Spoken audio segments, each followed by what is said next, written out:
So a couple of months ago, Brad and Kelley from Off Grid with Brad and Kelley, they showed us how to make a homemade fly catcher, one that could be made after SHTF. And then they challenged their viewers to make one on their own. So today's video is going to see if it actually worked or not, right after the channel intro.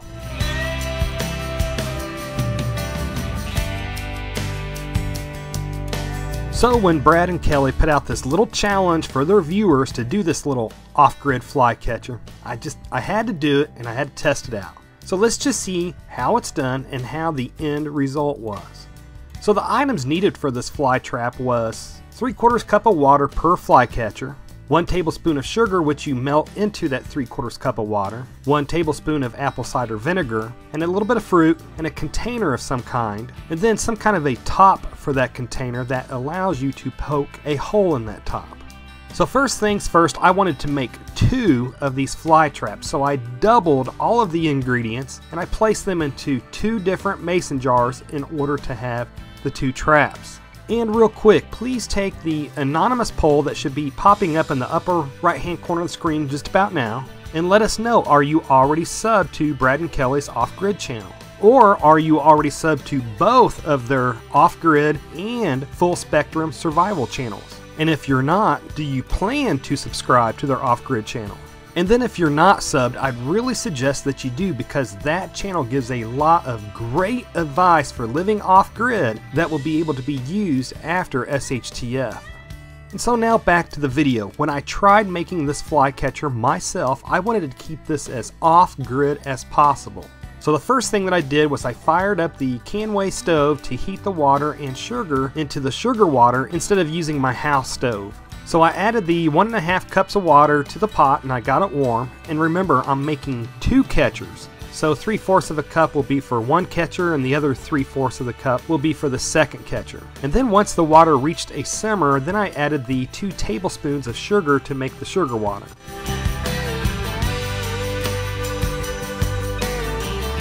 And then I gathered some of the leftover fruit on my raspberry bushes that will be added to the fly catcher. And then I added 3/4 of a cup of the sugar water to each pint-sized mason jar.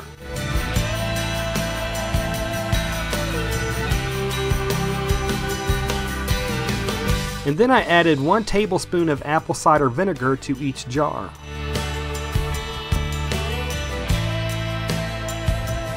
And then I added the fruit.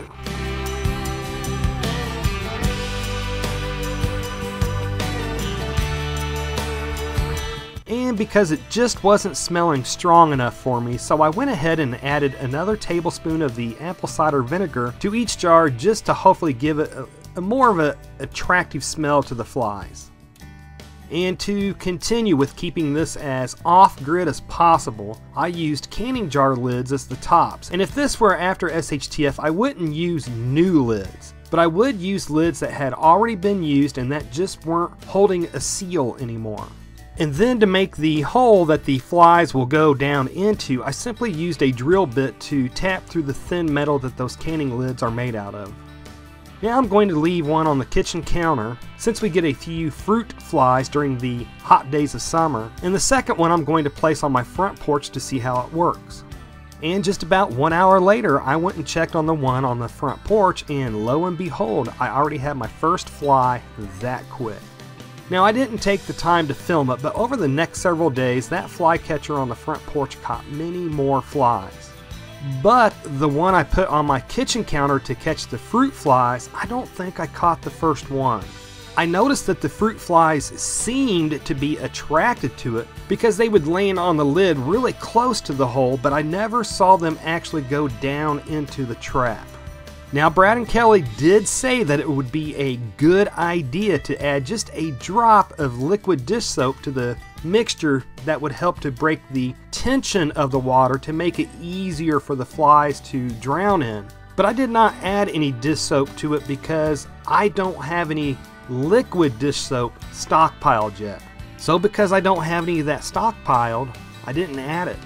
But a near future plan of mine is to buy several bottles of the concentrated non-antibacterial dish soap and vacuum seal it into small mason jars. This will hopefully help keep the soap from drying out and should make it so that I can just throw them in with the rest of my stockpiled things and just forget about them.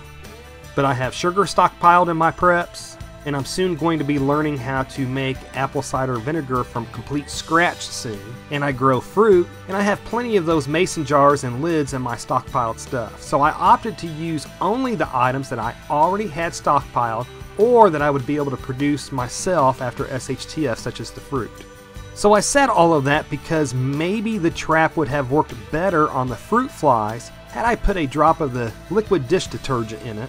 And maybe I just didn't see the fruit flies go down into the trap and they just didn't get drowned because of the lack of the soap. And also 2 tablespoons of apple cider vinegar per trap may have just been too strong for them. I don't know. But in the end, the lack of dead fruit flies was probably something that I did wrong. And I can attest that they worked great for regular flies. So kudos to Brad and Kelley for showing how to make that fly trap. And now I want to hear from you. Please comment below with any off-grid fly or bug catchers that you plan to use after SHTF. Now I'm talking bug catchers that don't require store-bought items or that would contain things that a regular prepper would already have in their stockpiles like sugar, etc. And let's learn from each other.